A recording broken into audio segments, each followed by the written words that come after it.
Hello, everyone. The title of this particular video is Game Changing, whether or not two conjunctions can help us change the nature of the game that we are playing or people are playing with us, and actually the powers that we are playing with us, the collective mankind. These aspects by themselves, these conjunctions, are not particularly rare. Mercury is orbiting around the sun every 88 days, and the sun again travels a degree a day. So actually, Mercury Aries occurs at least once a year, maybe twice, and the Sun Uranus conjunction also occurs once a year for sure. But they occur very, very close to each other. So that is why I think that this gives us potential to change the game that they are the powers that be are trying to play with us, so to speak.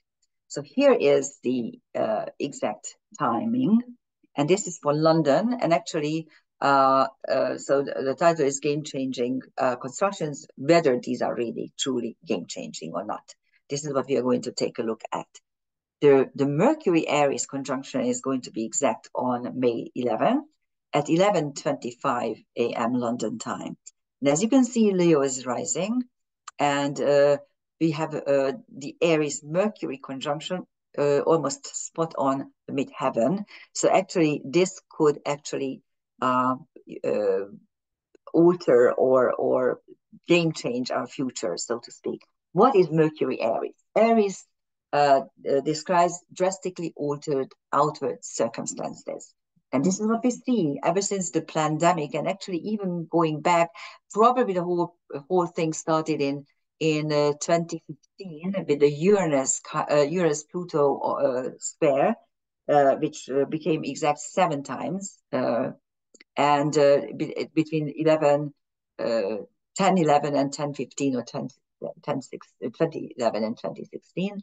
But by 2015, you could actually even feel it. That's when I think the 6th or 7th exact square was occurring, and you could actually feel the flavor of drastic changes.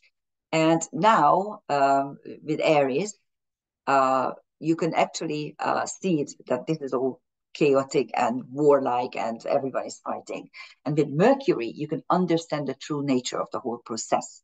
It's very important that the biggest problem nowadays with legacy media and legacy philosophers is that the networking behind it and all the networks. I just finished a workshop with my English group where I try to explain that kind of success doesn't always depend on your personal achievement. It depends on what the network is behind you, whether you have a network behind you, and whether that network is coinciding with the network's games, and also ulterior motives are coinciding with what you do. If not, you're not going to be successful, unfortunately. And at the same time, Aries, the drastically altered outward circumstance, requires some sort of openness and some sort of honesty. And Mercury can, especially in Aries, can give us this honesty, because if you only read legacy media and if you only consider one side and you never leave your bubble, the problem is you will never be able to even talk about it.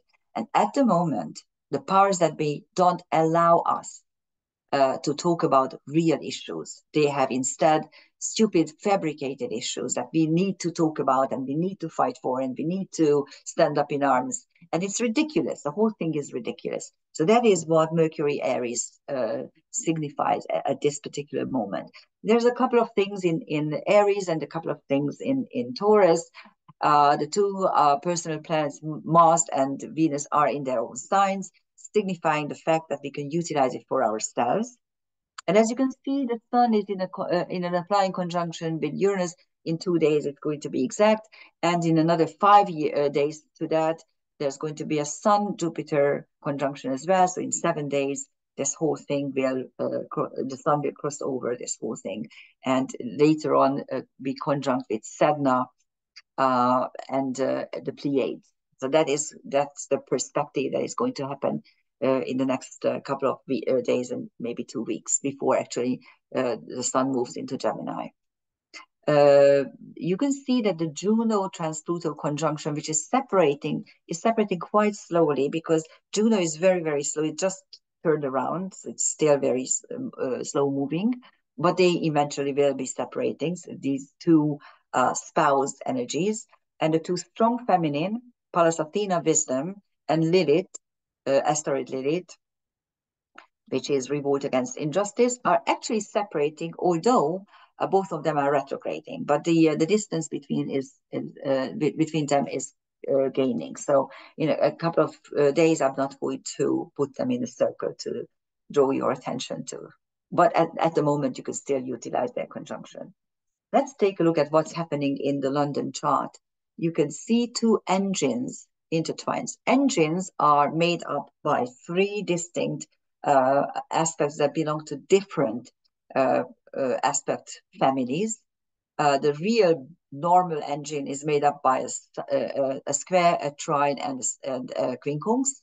So, and it utilizes the energy of the square, the high impact energy of the square, the blessing of the trine, and the karmic intent of the quincunx.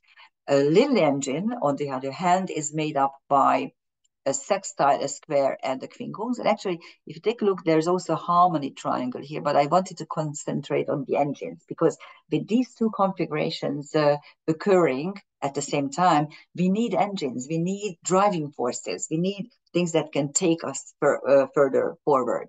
And this particular little engine is made up by the Eris Mercury conjunction, square Astrea, the karma breaker and destiny changer, and Black Moon Lilith, which is the goddess who is returning to the Garden of Eden because she's clairvoyant and she knows what to do.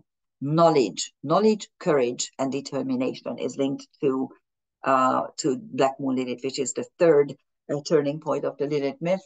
If you are interested in the Lilith myths, you can find at least 5 different videos on the Liliths and their astrological delineation in my channel. Go ahead and take a look at them. And there's also a mini engine right here. A mini engine is made up by a square, a sextile, and a semi-sextile. So it's really the tiniest of the engines. And again, it ties in Eris, Mercury, Jupiter actually, and Astrea. So those are the ones that are closing it. So there's a lot of drive in the space-time moment. If we take a look at the transcendental celestial objects, this gives you the deep karmic layer, and they are always color-coded. There are 3 types. The asteroids, which denote the personal karmic level, are magenta. The TNOs, centaurs, STOs, the dwellers of the Kuiper belt, past Neptune, that's why they are trans-Neptunians. They are blue, they are always linked to karmic wounds, and karmic wounds can turn either into special traits or into phobias. And even when you develop special traits, the phobias kind of lie there underneath, and sometimes they emerge. And then red are fixed stars. Fixed stars are not part of the solar system. They are out in the universe, and they help us either heal after a very difficult incarnation or prepare for a difficult incarnation. So these are the color codes. And on the sun, you have Karma and Spartacus. So the space-time moment is very karmic. And Spartacus, of course, is the slave who is organizing the revolt. And later on, he's, of course, killed in the process. So he doesn't achieve what he wanted to be. And on Uranus, there's Lachesis and Lempo. Transcendental objects have a 1-degree orb. So even though we have a 2-degree difference between the sun's and the Uranus's position, that is why you have separate transcendental objects. But soon the sun will also reach Lachesis and Lempo. Lachesis is the middle of the fates, the one who is measuring the thread of lives. Threads of life, sorry. And Lempo is a funny archetype, a funny TNO. It is linked to Finnish mythology. It's the basic god for the Finns, who actually was turned into a demon in Christian times. And Lempo describes the process when a new era is coming and needs to demonize the previous gods and concepts. And this is exactly what's happening in the world if you consider it. On Jupiter, you have Terpsichore, Lucifer, and Alicanto, which is a TNO. It's a beautiful bird energy. You can actually go and find there is a full video on Alicanto if you want to understand what it means. And then there's Algol, which is Beta Perseus, which is one of the worst stars with the worst possible meaning, which is funny and ridiculous, because stars cannot bring anything bad, because stars are not of the human experience. They are much higher energies. And Algol is simply a feminine healing world where you can actually learn how to become a strong feminine, and you can heal persecuted feminine lives as well. On Mercury Aries, you have Hera, the wife goddess, and Orpheus and Eurydice, who are wife and husband, and they describe a very, very strong bond, which is there even after death. On Astrea, you have Agamemnon and Hector, two heroes of the Trojan War, of course, opposite sides, because Agamemnon is Greek, is the Greek leader, and Hector is the Trojan prince, who is actually killed in the war. And Procyon, I love this star. Procyon is Alpha Canis Minor. It's a very bright star. It's 0.5 magnitude, so really, really, really bright. But it is overshadowed by Sirius, which is in the vicinity. And Sirius is the brightest star. It's actually a -3 degrees something, 3 magnitudes, sorry, not degrees. And Procyon describes a place where you learn how to be almost the best in how you can excel in every sense, but still overshadowed by someone who is even better and brighter than you, and how to deal with the situation. And on the black moon, you have 0, which means zero, of course, to live out of nothing and to understand nothingness per se. And in the London chart, if you take the ascendant-descendant axis into consideration, and this is only valid for the London chart, so if you take a look elsewhere of what is happening to the conjunction, you won't find this mystic rectangle. But there's a mystic rectangle between the ascendant-descendant and the nodal axis. It's beautiful. It always gives you this mystic energy. And at the same time, there's also a fixed square with the ascendant, descendant, and Venus. And Venus up in Taurus in the 10th is very strong, although it is intercepted. Teresa, if you watch this movie, please take a look. This is an intercepted sign. When you have the house cusp in one sign, and the second house, the next house cusp, 2 signs later on. Okay, so this the Taurus Scorpio don't get any house cusp. That's what it means to be intercepted. So Venus is intercepted and in a fixed square with the ascendant descendant. When you look around, what I try to tell everyone now, that the problem is that what we call Western culture is no longer feasible, no longer sustainable. The problem is that this form of capitalism is destroying everything. We can see that. I don't think that instead of capitalism, we should have socialism, because believe me, it doesn't work. I lived half my life in a socialist system, and I know it doesn't work because it kills personal achievement. That's the problem. And there's no way you can ever achieve equity. There's only one way to achieve true equity, when you take away everything that anyone has ever owned. And then we will own nothing. And with this, you take away a basic human instinct, because even a newborn baby will try to grasp something that is nearby. For instance, a little toy, or I don't know, a blanket or something, because it's his or hers, and that is the first element of singularity, so to speak. So if you take this away, you kill mankind. That's the problem. Anyhow, so this is a harsh T-sphere because it gives you the dilemmas, what we should give up and what not. There's also a tense trapeze. If you take a look, the base of it is the south node and the descendant, and the sides are squares. All trapezes are stages that you can step up and tell the world what you want. Inside you have two quincunxes, and the top is the Vesta Venus sextile. So that is where you can actually show. Vesta is a focusing principle, and Venus is harmony and love. So this is what you should preach actually to the world. And there's also a little platform with the same top. Platforms are easier to step up. Here, the base is the trine between the London ascendant and the North Node in Aries, and the sides are made up by semi-sextile, so it's easy to step up on them. So that's an interesting stage, the double stages really. Okay, these are the transcendental celestial objects, and this gives you again the deep energies, the underlying karmic layer, the deep karmic layer. On the London ascendant, you have Memphis, a sacred space, Atlantis, the past knowledge and understanding, Paciencia, patience, the goddess of patience, which we should employ, otherwise we are going to be in deep shit, excuse my language, and Dubhe, which is Alpha Ursa Major, and the whole Ursa Major constellation and Ursa Minor constellation is the little bear and the big bear, motherhood, the mother goddess, and Dubhe is the alpha star of this, the the brightest star. Under the descendant, you have two interesting feminines, Freya, the fighting spirit of the Norse mythology, and Iris, which is the rainbow channeling.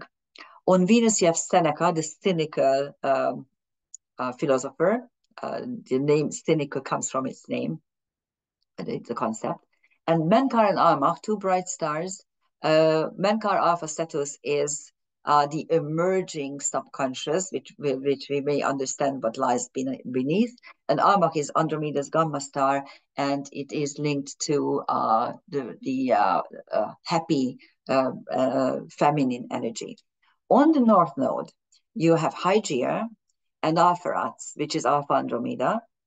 And of course, Hygeia means to put things in order. And Alpheratz is the second healing word of suicide victims. This is the second stage of rehabilitation where we learn to move. So Andromeda is quite prominent in this in the London chart, the constellation Andromeda, and she's the princess of the Ethiopian king, who is bound first to something in the sea, so that the set, the whale can take her and swallow her, but Perseus comes and rescues her. So it's a love story. It's a happy ending love story. And on the south node, you have Avicenna, Ibn Sina, the Latinized version of Ibn Sina, a polymath and a magician. That's what we need to go back to. And Cleo is the the muse of history. So yes, please learn from your history. Learn from what the powers that be don't want you to know, because that's the time to do it.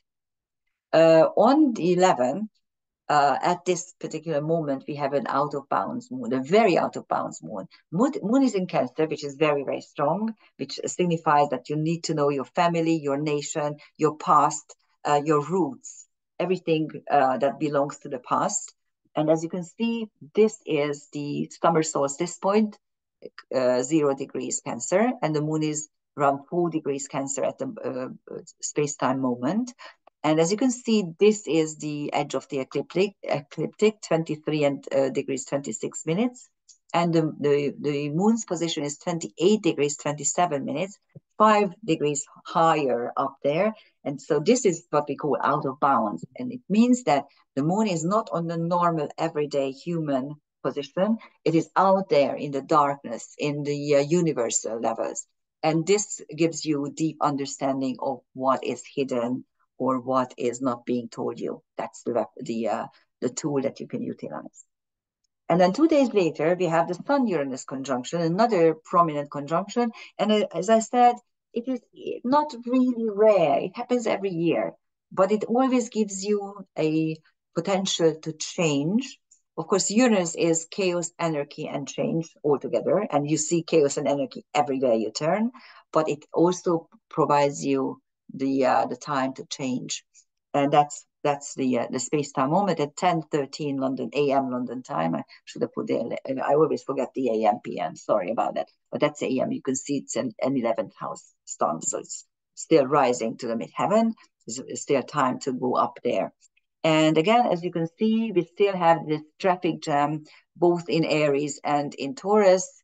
This is the conjunction. You can see that the Mercury Aries conjunction is already separating, and the sun is coming up to Jupiter, and then they'll come up to Sedna as well, but this takes still a couple of days. And then the moon is still in Cancer, but at the very, very last degree.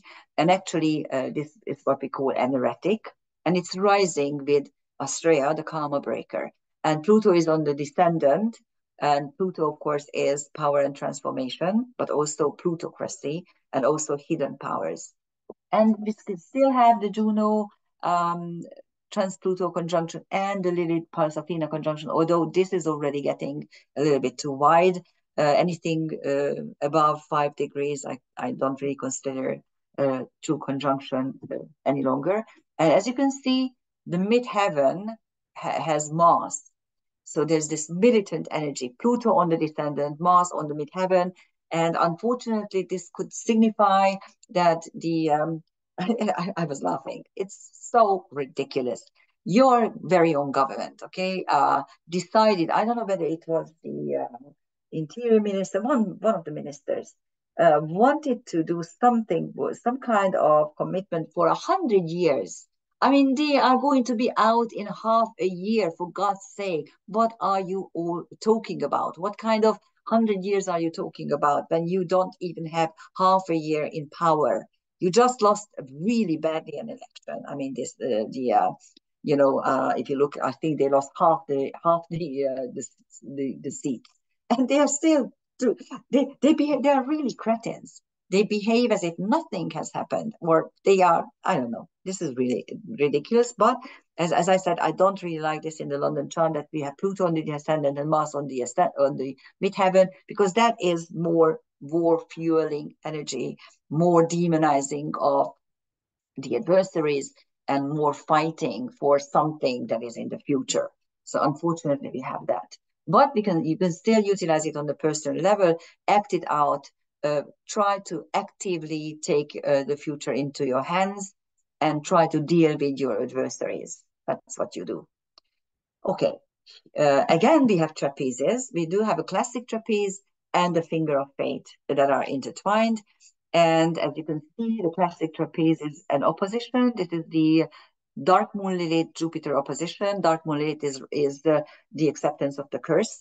I will do whatever I need to do, and I don't care if you even curse me. Jupiter enlarges everything it touches. And the classic trapeze has two trines within and two sextiles on the sides and one sextile as the top. Again, trapezes are places, stages where you can step up and give your ideas, your view, your knowledge, your teaching to the world. And the top is the Black Moon Lilith Moon Astrea sextile. So this is it. You can actually concentrate on karma breaking, destiny changing, that involves your own soul or your family or your homeland, by trying to be very strong, knowing what you know, what you do, and having courage to do it. And the Yod, the finger of fate, is made up by two quincunxes and a sextile. The two quincunxes are joined at the so-called apex. That is where the negative energy, the depressing karmic energy is flowing towards, which is the separating Aries Mercury conjunction. You can still make yourself understood. You can still understand what's happening in the world. Just stay out of your bubble, step out of your bubble, try to see different opinions, different views, different ideas, talk to people, don't demonize them, don't label them any stupid label, just listen to them. Maybe they have truth. Maybe they make you understand something that you would not understand on your own. And the sextile is between the two Liliths. Dark moon, revolt again, not revolt, sorry. Dark moon is acceptance of the curse, and black moon, courage, knowledge, understanding, knowing what I need, and having the will to do it. That's the out. That's the way out, so to speak. And I think we still have some transcendental celestial objects. On the sun Uranus, you have Hypatia. So she was the last librarian of the Alexandrian library, which was burned in the 5th century, and she was murdered. So the strong feminine with a knowledge that is paying for knowledge with her life. Karma, the times are very, very karmic. It's layered with karma. And Lempo, the demonized creator of the Finns. On Jupiter, you have Terpsichore, Lachesis, Alicanto, and Argo, the same issues like 2 days ago. On Mercury, however, you have Aesculapia. These are the caves of Asclepius, where he used to heal people. And Andromeda Galaxy, which is the closest galaxy that you can actually see by the naked eye. Don't expect the spiral arms and everything. It's just a little blur, but you can actually see it in very dark places where there's no light pollution. And usually the best time to observe is either during the balsamic moon or during the new moon phase, because that is when the sky is the most clear. Of course, you need clear skies as that. So that's a dimension portal, by the way. So Mercury actually acts as a dimension portal, could act at this moment and help us understand things. On Eris, you have Hera, Orpheus, Eurydice, and Babel. So actually Babel reached Eris. And Babel, you know what Babylon means. That is where the tower was being built when we wanted to be better than God. And then God punished us not to understand each other anymore. On Moon, you have Gaia, the Earth Mother, and Sphinx, which is always secret, the secret energy. And on Astrea, which is about 2 degrees away, we have Hector. And maybe not. Anyhow, I thought we had something else there. Anyhow, on black moon we still have 0, and on the dark moon you have Deucalion, and Deucalion is a funny TNO. It is so the myth accompanying Deucalion is linked to Zeus and complete destruction, and because Zeus one realizes that mankind turned into very nasty beings and we need to be obliterated, and that's exactly what he does with a huge flood. But Deucalion and his wife are surviving it. They are using a ship, and then that's how they survive it. But anyhow, Deucalion is Prometheus's son. And in karmic astrology, we link 2 things to him: being chosen and also the survival energy. So the survival archetypal energy and the being chosen, that is now on the dark moon. So that's what these 2 conjunctions teach us. And I really hope that we can utilize the energy and we can actually find some sort of solution of this whole spiraling energy where all kinds of horrible things are being concocted. And if we don't pay attention to it soon, we won't be able to eat what we want. We won't be able to live where we would like to. We won't be able to own stuff. If we allow this to happen, this is something that we should pay attention to. And with these conjunctions in the middle of March, we can actually do something, and let's hope we will. Thank you for listening. Bye-bye.